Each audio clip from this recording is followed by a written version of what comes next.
Yeah. Oh, Oh, I don't, so I guess it was set up, Diana, to record. That's fine. yeah. Oh, no, I just hit it. So in case somebody misses the meeting, if you needed it, then you had it. I wasn't sure. Oh, okay.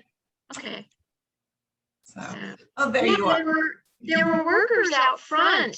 I don't know exactly what they were doing, but you had 3 or 4 workers out in front of the AAA in Issaquah, and they just were busy. So. yeah, probably doing the construction. So Yeah. I haven't been, I'm working out of the Bellevue store. So I oversee both Issaquah and Bellevue. So I haven't been down there in a while. So Yeah. I don't know what it looks like on the inside yet. And will you continue to manage both, Christine? I will. Yeah. Yeah. Okay. So I did both before we closed the Gilman Yeah. location. Yeah. So I did both at, 2019 is when I got hired on. And then of course, 2020 things hit the fan. So it's been nice only being in one store, but I'm excited for the new location. I think it's going to be a great location. It's so funny. We get calls every single day of people being like, where's the Issaquah store? Where's the Issaquah store? So I think we'll pick up and it's going to be really busy again. It's been crazy busy for travel right now. So, and I will let you know that in the office, I've taken over the past couple of weeks, probably 3 calls asking about where you're located. Yeah. So we've directed them to Bellevue. So hopefully great. soon. Thank you. Yeah, soon. September, fingers crossed. Yay. Good. Kathy, I will let you know that we had 9 RSVPs, and I actually had 3 people email me this afternoon to let me know that things came up. So that they won't be able to join us. So. Okay. Were they new owners or businesses? Yeah. One was a new owner. The other one was a business that's been downtown for a while. So.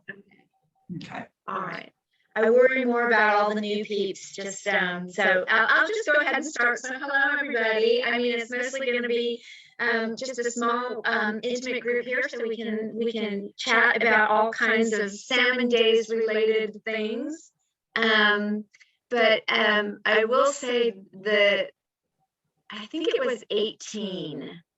The new manager for the Domino's Pizza started the week before Salmon Days, and he had no idea. I mean, he heard of Salmon Days and everybody kept saying, hey, well, Salmon Days is next weekend. And he's just like, oh, fun, And by the time he got in, opened up, and then found us, it was just like,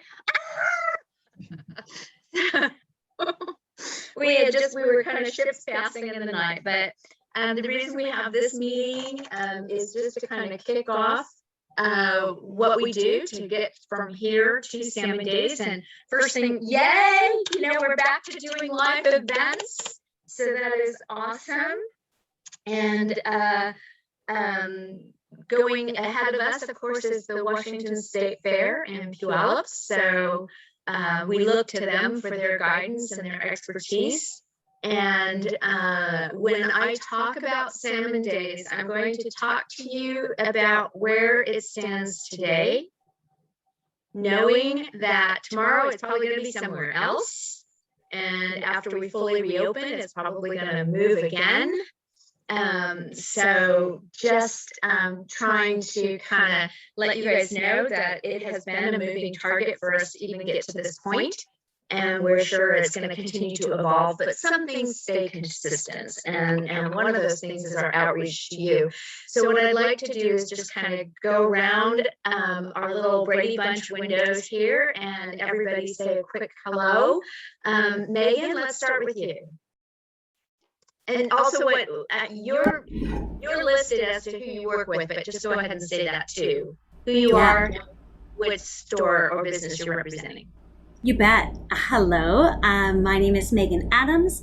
I'm with Vilage Theater. I am our individual and corporate giving manager, so I support and partner and talk with a lot of corporate sponsors and individual donors. I'm also a dance teacher and a choreographer for Village Theater. Village Theater has 2 locations on Front Street, our Francis J. Gaudette Theater and our what we belovedly call First Stage. And First Stage generally has youth education programs and new musicals that we've helped to steward and build and support. And then our main stage at the Francis J. Gaudette Theater, we have about 18,000 subscribers. Hopefully next year, we'll see, as well as we serve many thousand students through our Kid Stage program. And yeah, happy to be here. Happy to see friends in squares. Great to see you. Thanks for this opportunity. Great. Okay, I'm just going to move around my screen here. Christine. Yeah, my name is Christine, and I am the store manager for the AAA in Issaquah and in Bellevue. So our Issaquah location, we're hoping will open mid-September. Fingers crossed, construction goes well. And I know they've been busy bees over there now. So we're very excited to be back part of the community. It's been a long year, so we're ready to be back and kind of hit the ground running. Travel's been picking up. So yeah, if you need any travel needs, come see me. Great. I think we all need travel needs. Yeah. Okay, thank you and welcome. Erica. Hey, I'm Erica. I'm the director of the Issaquah History Museums. I apologize for being weirdly backlit. I was too lazy to move down to my desk downstairs. So the Depot Museum is open again Friday, Saturday, and Sunday from 11 till 3. And we're hoping to open the Gilman Town Hall this fall. We're also getting ready to release our first virtual exhibit about the Issaquah Skyport. And so hopefully you'll all be getting emails about that soon. And we're also doing a ton of downtown history hikes. So sign up for one if you haven't been on one before. Grab some friends, have them sign up for one if they haven't been on one before. I'm walking around downtown all summer long, basically talking about history. So come join me. Great. And just so you know, also the Depot is where Salmon Days houses their what we call extreme team crew.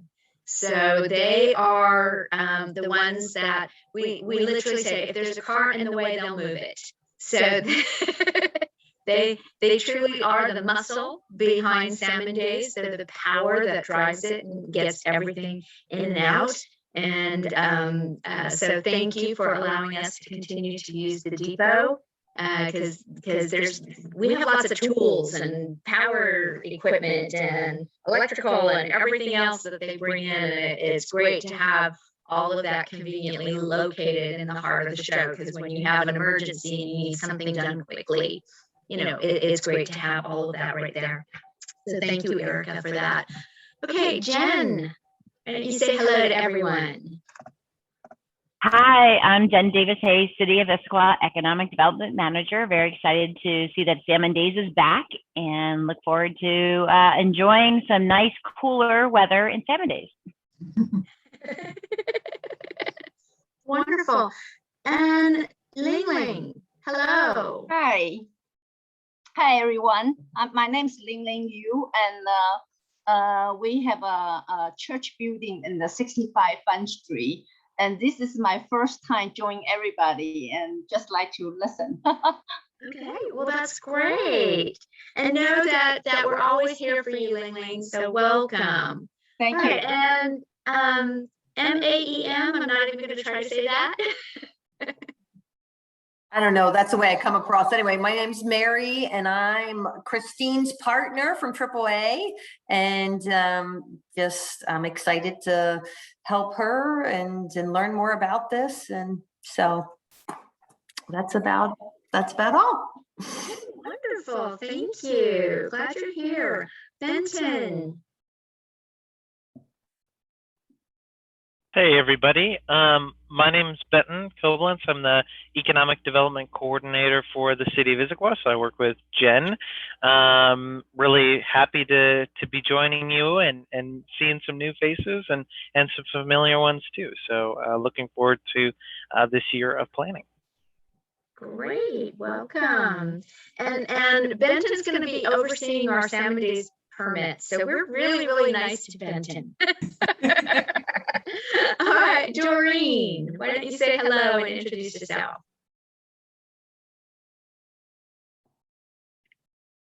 Can you unmute? Oh, here I am. Okay. All right. I'm Doreen from Ming Zen Gallery, and I am glad to be back in downtown Issaquah. I used to be on Sunset, and now we are on Front Street. And we are glad that, so glad, because we were in the very early stages of the Salmon days so many years ago, at the very beginning, when we used to pull our children in costumes and little red wagons. So we are very excited to be back with Salmon Days. And I am at the beginning of making fish jewelry. Nice. You'll need lots of it, I am sure. Okay, Christina. I am Christina, and I'm with the Downtown Issaquah Association. Wonderful, thank you and welcome. And just so you know, Marco's joining us, but he can't talk, so he's just listening in today. So don't think that I have skipped him, but now I'll just introduce my team real quick. Brenda, you want to say hi to everybody? Hi, everybody. Good afternoon. I'm Brenda DeVore, and I work at the Chamber. My role here is to have as many businesses that would like to be featured at Salmon Days as possible right now. So we're very excited to be able to say that. So welcome, everybody. Okay. All right. And then Amber. Hi, I'm Amber Libenson. I am the vendor manager. So all the booths and spaces, that's my job. So when you see all those numbers and hash marks, that's me. I'm sorry. And Diana. Hi, everyone. I'm Diana Lum. Welcome today. So glad you guys could join us. I'm on the chamber side of things. I always dabble in Salmon Days because it's so much fun to be part of. But my role here at the chamber is to align our business partners and businesses in the community with the opportunities and the tools that we have to help you be successful. Okay, great. So I'm going to just kind of talk about things in no particular order for you, just things that I have on my list to go over. This is very casual. Again, it's a small group, so feel free to ask questions or interject. But Amber touched on one thing that I want to first bring to everyone's attention, because if you were around back in 2019, we had a little bit of a miscommunication, I will say, with the city. There were some new people, I think, in one of the departments, and they didn't really understand what we were marking in the streets. And so the temporary spray paint they recommended we use is actually the construction type of temporary spray paint that's meant to hang on for like a year or so. And so we had many businesses that were very, very upset that those numbers after 7 days was over. All of those markings that Amber referenced were hanging on. But thanks to our local lakeside industries, they had equipment and they worked with the city to help remove all of that, because they build highways, they know about this long-term temporary paint and how to get rid of it. So lesson learned for everybody. We now are going back to the chalk that we use forever and ever, and we know that it will disappear quite quickly. So if you've heard stories, if you're afraid of what's your sidewalk's going to look like, know that that's only temporary. We do get out there this time of year, and if you search on the sidewalks and more specifically the curbs, you will see a crack in between the sidewalk and the curb that sometimes has a large nail with a red disc nailed down into that area. Those are our permanent markers that actually identify for us every 10 feet of length along the streets. And that makes it a little bit easier for us to help mark out the show, because we do everything in increments of 10. So Amber and her team have been doing this for years. And of course, the week before they're out there in force, and that's when they start laying down chalk and or wax or crayons or things like that, depending on what the weather's looking like. So with that, I should tell you one of the magic tricks I'm sorry, did I hear a question? No. Okay. One of the new rules we implemented back in 18 or 19 was we heard from the businesses that were open that the space we were leaving to make sure your storefronts were being accessed was not big enough, because what was actually happening is that space was being eaten up by our vendors. So they would take it to think, oh, I've got a corner, I'm going to display on the outside, I'm going to push the envelope. And so we've worked very, very hard with our vendors to have them understand that they have to stay within their 10-foot footprint. And if your business is open the weekend of Salmon Days, we leave a 10-foot space for the entrance into your store or your place of business, unless, of course, you want to take that. So if you want to be a vendor and you want to be out on the street, we have that opportunity for you. So you can actually have your own booth in that 10-foot section should you want to apply. Which brings me to applying. So many of the stores we know very well who wants to participate in Salmon Days, and we have those spaces kind of earmarked for you. We did lower the rates this year. We know it's been a tough year with the pandemic for everyone, and so the booth rates are lower. They are specific though. So you have to be arts and crafts, or you have to be food, or you have to be a nonprofit. So if you're commercial, you can participate, but you're not participating as a regular vendor, you'd be participating as a sponsor. So if you're needing to participate, and I'll pick on Doreen because, as she said, she makes a lot of jewelry. And so she participated back in 19. She had her own space and she applied as an arts and crafts vendor. And so she's already gone through that process this year. Someone like AAA would participate as a sponsor because you're not really an artist and you're not really food, so you can still participate and you would apply as a sponsor, in which case you would talk to Brenda. So sponsors work with Brenda. Food, arts and crafts, nonprofits work with Amber. And so Village Theater, that means you being a nonprofit, you would work with Amber. And Ling Ling, your church is a nonprofit, so you also would work with Amber. Okay, so does everybody can understand that? Does that make sense about how we determine what type of booth, where should you want one? Okay. I just have a question about hours. Are we allowed to be open during? Oh, yes. Okay.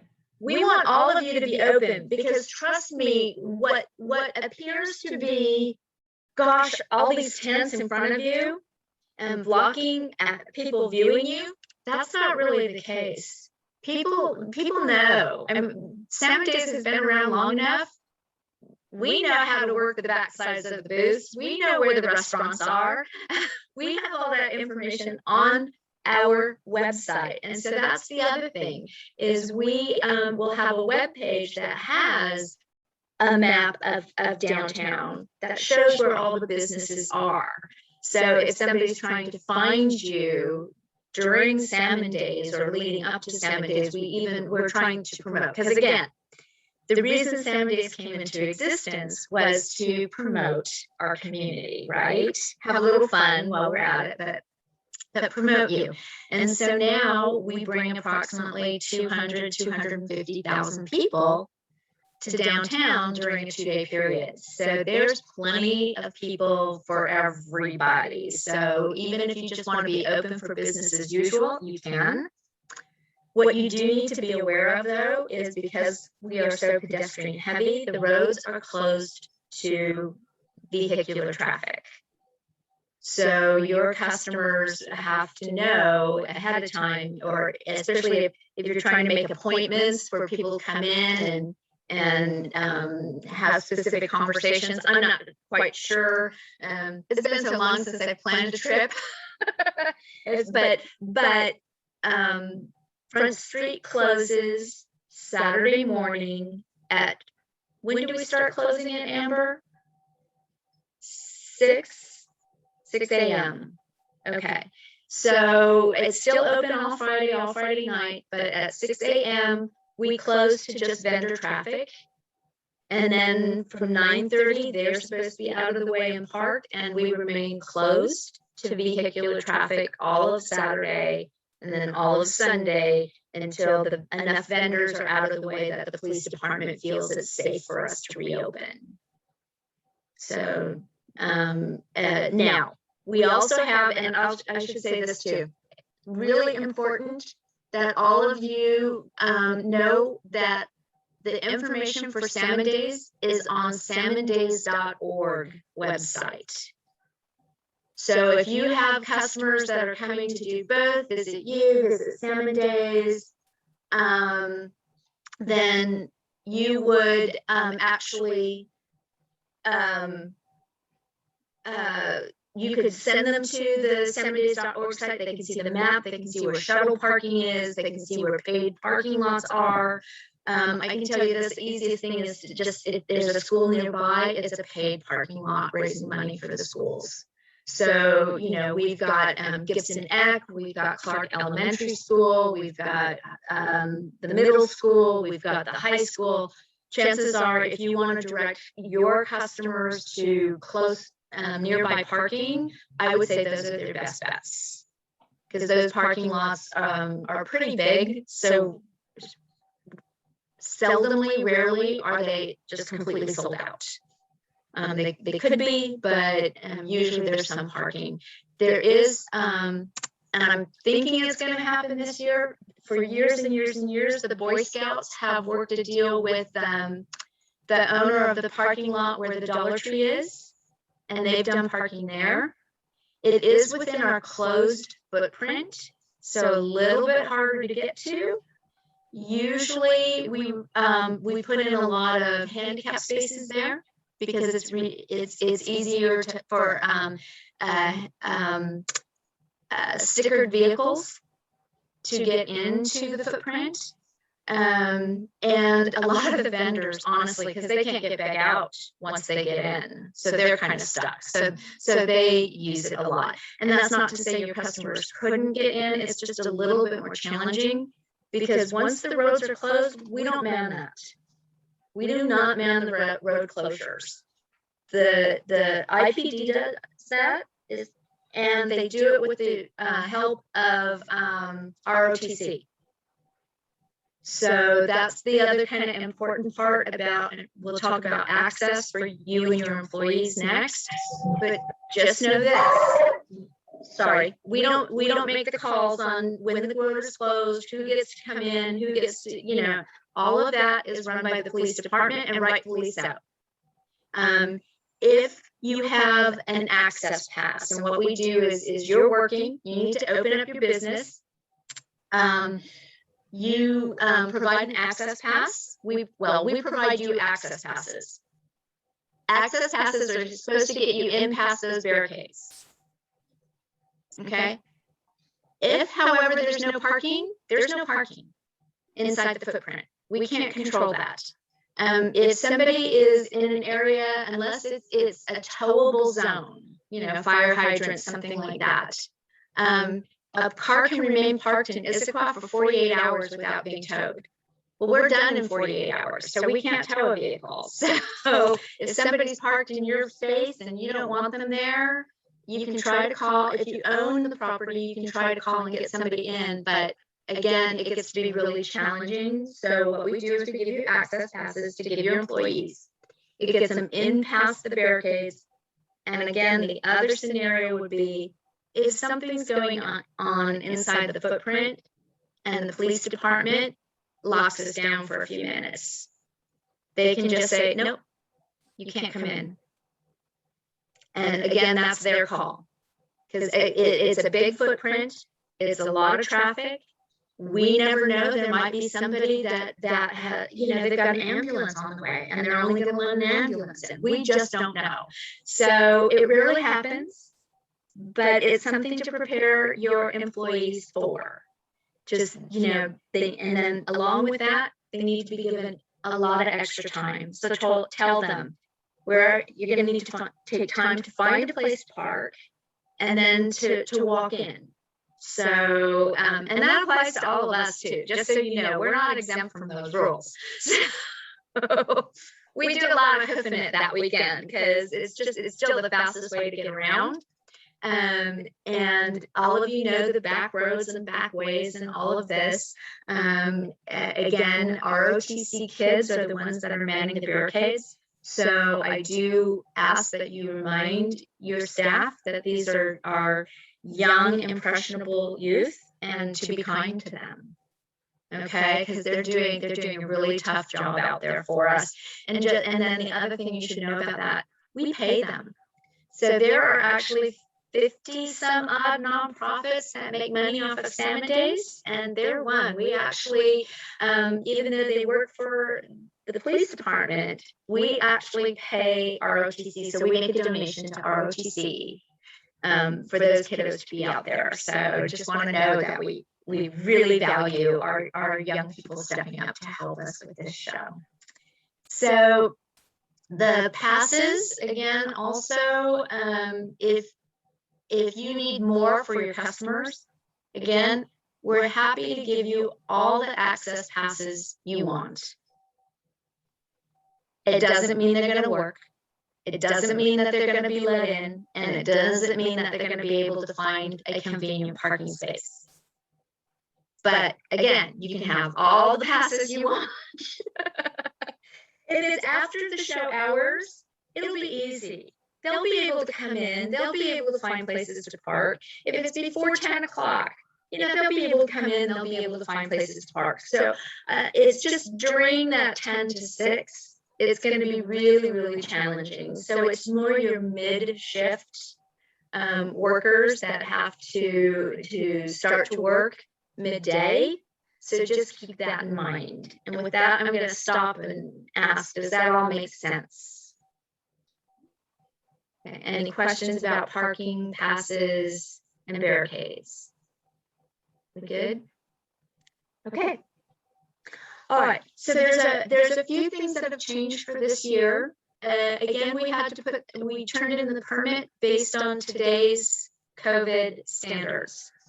So we had to, you know, not knowing where we're going to be in October, we're hoping, you know, that we are going to stay on this path to recovery. I know that Issaquah is almost at 80% vaccination rate, so that's great news. Yay. So, but we needed to know that we could run a Salmon Days at the current festival guidelines. And so Amber worked really, really hard on running that scenario. And with that, there were certain things that we decided were probably not in our best interest to put back into the show just yet. The main one is the parade. So because the parade puts so many people onto Front Street at a specific period of time, we just didn't see how we could safely social distance that many people all at once. So there will be no parade this year. So there's a lot of extra street closures that normally go on that will not be closed this year. Rainier Boulevard is one of them. Normally closed because that's where we stage the parade. So Gilman's usually one way, and one side of Gilman Boulevard is closed typically. Back over by Safeway and Atlas Apartments, that's usually a staging area for the end of the parade, as is 12th and Maple. So there's going to be a lot of streets that are normally closed, and in fact also the backside of Gilman Village. So they'll be very pleased to know that they won't be blocked off by our parade. Now that doesn't mean that Rotary won't do Run with the Fishes. We're still waiting to hear. So there might be Sunday road closures, but from our perspective and from what we know right now is Saturday, there's going to be a lot more vehicular traffic just outside of our footprint. So that'll be a good thing. But if you're a business that normally participated in the parade, or you were thinking about it, this won't be the year. So there won't be a parade this year. The other thing that we've decided we're going to scale back on is Field of Fun and other different children's activities throughout the festival. We are a family-friendly festival. There will be things for the kiddos to do, but not knowing where vaccinations are going to be for our youth, we just felt like, you know, thousands of kids per day, shoulder to shoulder on a bouncy house was probably not in the best interest of our community to have those sorts of activities. So we've scaled that back. So again, you can really help a lot when you're talking about Salmon Days, or people are asking you about Salmon Days, to help us spread those messages as to why we're not doing them. You know, when you have this many attendees, we know there are going to be people that didn't get that memo, that didn't know, and they brought their kiddos, and they're going to be disappointed. But again, it's with everybody's safety in mind, even knowing that things are supposed to be 100% open, and there are festivals and things going on for kids. We will have children's activities, but we just want to make sure whatever we provide is safe for them. So any questions about that? All right, we're good. Okay, so the other thing that I'd like to share, and then I'll stop, and even though we don't have restaurants that I can see here participating, is we're thinning out the show, again, because we want to make sure that there's more room for visitors. We have no idea. I mean, if we're going to guesstimate, we have in between 50 and 70% of normal attendance. That's still saying we're going to have 100 to 150,000 people in the 2 days. So it's still a lot of people. And so we're thinning things out. And to be able to do that, there's going to be a lot of changes to the food court, because those are big rigs, and to really thin them out is going to take a lot of effort. Amber's working very, very hard on that. And again, because we worry about families being there and having their kids there and kids not being vaccinated, we're turning the Field of Fun Veterans Memorial Park into a seating area, or more a standing area, lots of pub tables. And things like that. But we want to spread out the seating for people that want to sit down and eat a meal, because we know that's part of the experience is the festival food, and having those elephant ears and corn on the cob and all those great goodies that you love and having when you go to a festival. So, but do you want to sit down shoulder to shoulder next to someone you don't know? So there'll be changes there. So just so you know, those are the big areas that we've really taken lots of different lenses to, and thought about what feels safe. Not just what are we allowed to do, but what actually feels safe to us. And so those are a lot of the big changes. So with that, I think as I look at my notes, I think that's about the high level. That's usually how we start these meetings, is we just talk about what's different. And so now I'm going to open it up to you. And if you've been through it before, even ask your most common question, because that helps remind all the rest of us what we're forgetting to talk about today. So any questions or comments? And that includes my team as well. So will the booths, this is Doreen, so will the booths also be spread out, like, so that the vendors will be farther apart? Yes. Yes, they will. Yeah. So we want to be able to, you know, when you think about a 10 by 10 space and you've got 2 people in there, say, selling stuff, if you add another couple in there buying something, it kind of feels full by today's standards. Right. So yes, we're going to be spreading out the booths everywhere. Yes. Okay. Okay. And I guess the other thing I should mention is I don't know about the hatchery yet. We're hoping they reopen. We are hoping that they are allowed to have people just come in for viewing. Last year, they had to take appointments and have private tours, but at least they were allowed to do that during COVID. So worst case scenario, it will be booked in advance and private tours, and it might be fully open to the public. And I did hear from Kiwanis, and they are back with the salmon barbecue. So there is salmon barbecue to be had. So that's the other thing is like I say, so it's all coming back together. It's lovely and wonderful. And I'm just reading, okay, you asked the question about the space. Oh, Doreen, that's a great question. So if you're participating and you have purchased a space at Salmon Days, know this, it is just a space. Some shows provide tents and tables and chairs. We do not, because normally we're 700 booths. And I can tell you there isn't any one rental company that has 700 booth setups that we could rent them all from. And so I know sometimes there's a big confusion if you've done other shows, what tools are provided and what tools aren't. So with us, it's the real estate only. It's the space on the ground. So you want to be prepared.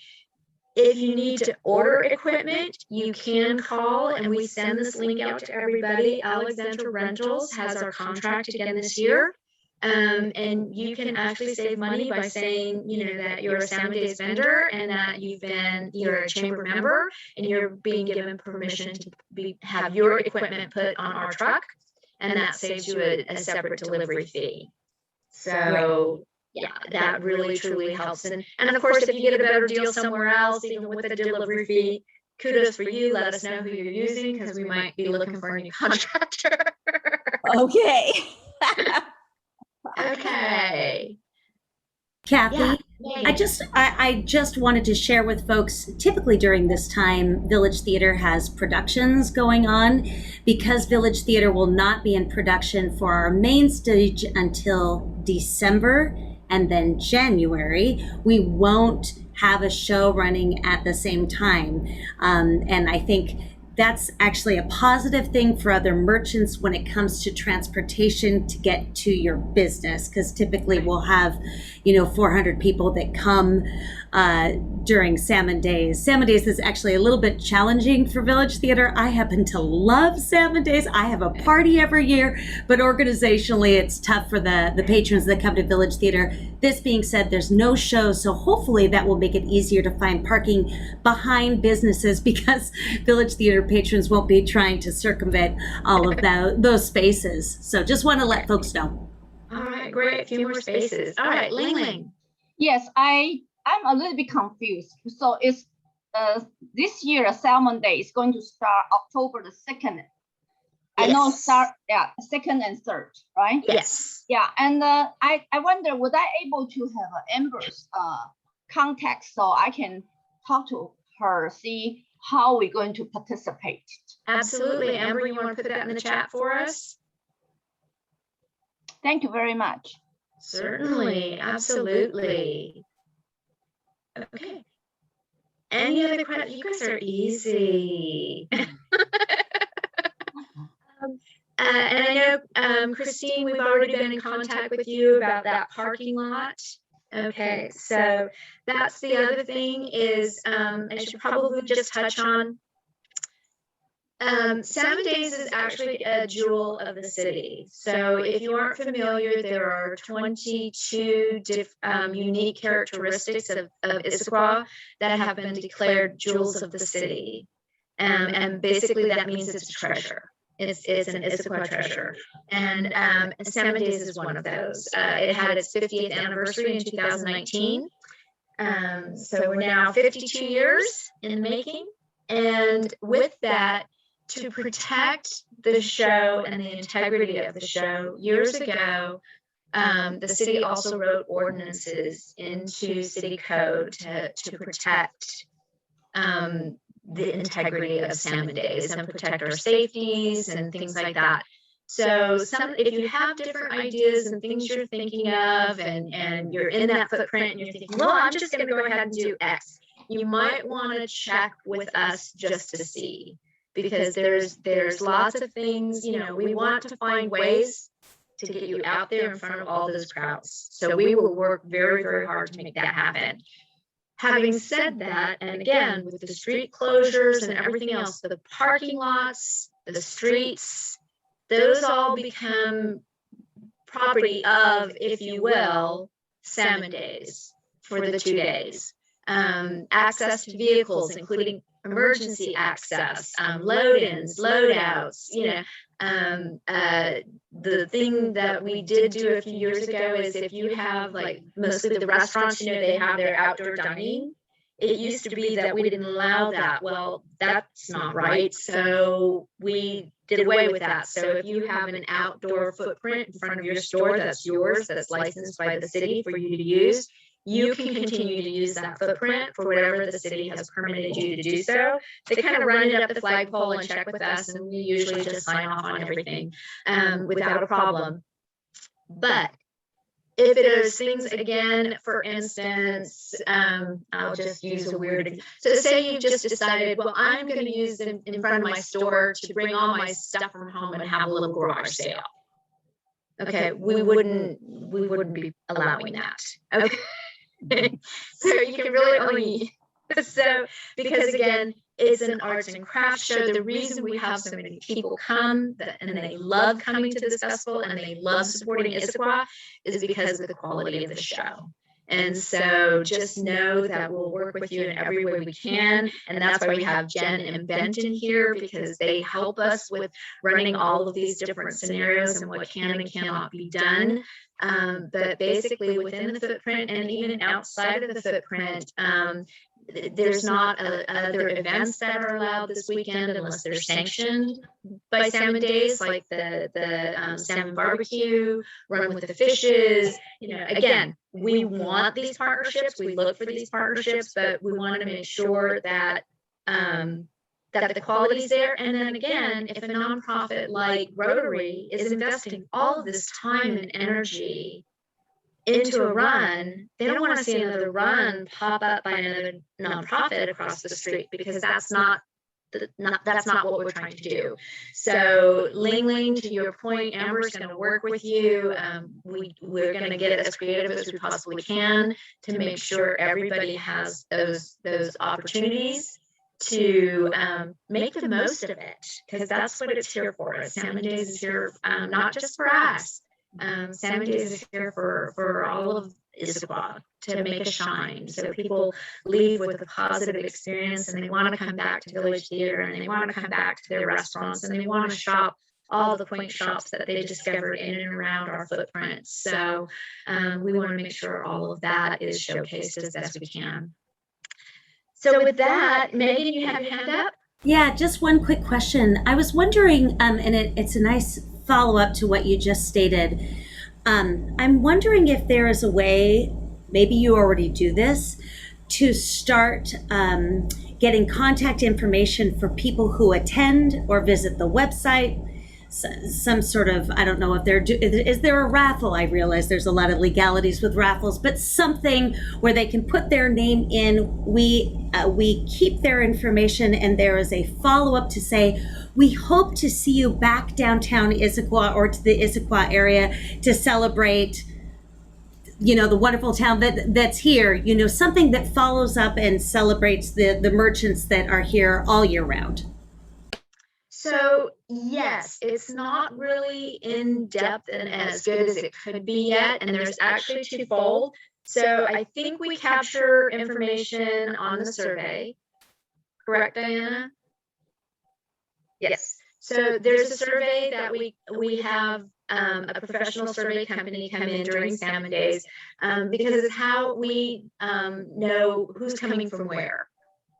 And so we have that information, and then we have our own newsletter database that we started a couple of years back, so that we can just send Salmon Days information out. And the third leg of that will be used for the first time this year. We actually purchased it for last year and didn't get a chance to really use it, is our new Salmon Days app. And so we'll be able to capture information there for the first time that we weren't allowed or weren't able to capture. So. Is there a UR code that might be placed in different places at the festival people could scan? Awesome. And so we can get that information and have some sort of follow-up. Exactly. And there's actually, you bring up a good point, because we still do programs. The programs are in print for those that like print and available at the festival. It's a flip book on our website. And then there's also what we have our little kiosks. So kind of like when you're in a mall and you see those little islands that say you are here. So they're 4-sided cubes, kiosks, and they have big maps. They have a QR code on them, so people can download that information as well. And so we're always trying to find new and better ways to communicate with all of our attendees. Okay. Any other questions from this group? Does it make sense? Okay, I know most of you have been through this before, so.